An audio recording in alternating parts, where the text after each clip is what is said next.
Tak pahit tu minum kan. Tak payah minum-minum je macam.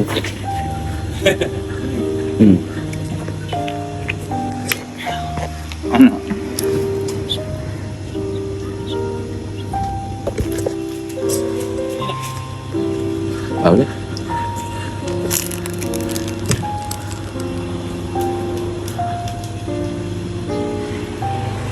Ya, minum terus kan.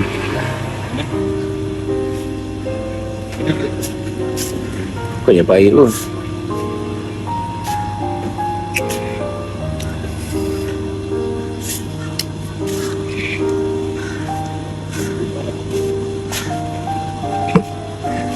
Apa saya tak minum terus? Terus je. Aduh. Saya nak muntah. Minum terus je. Tu untuk buang angin. Sikit-sikit je tu memanglah rasa tu. Zup tu. Lepas tu lebih lahir ni. Tidak macam mana nak baik kan. Minum sikit-sikit memang tak jadi kan.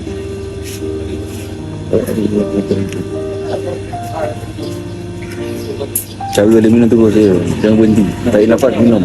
Dia jadi macam tak nak masuk. Minum sikit-sikit. Sekali. Tu cara dia minum sekali. Minum.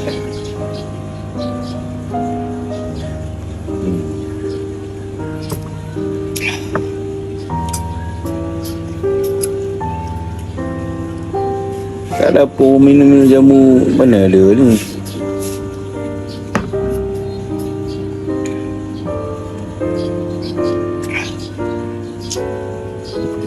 Nak muntah-muntah tapi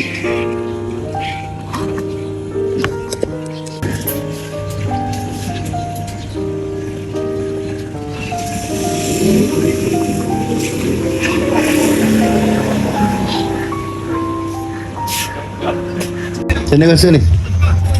Rasa okey. Alhamdulillah, rasa nafas dia baik. Betul? Cuma tu lah. Tapi dia ada rasa berang-berang ingat ni. Tapi rasa jangan saya lagi tadi kan? Tak ada rasa nak muntah kan? Tak ada. Muntah tu ada rasa sikit lah. Tapi elok muntah ke tak? Elok muntah. Oh, elok muntah? Jadi muntah. Walah.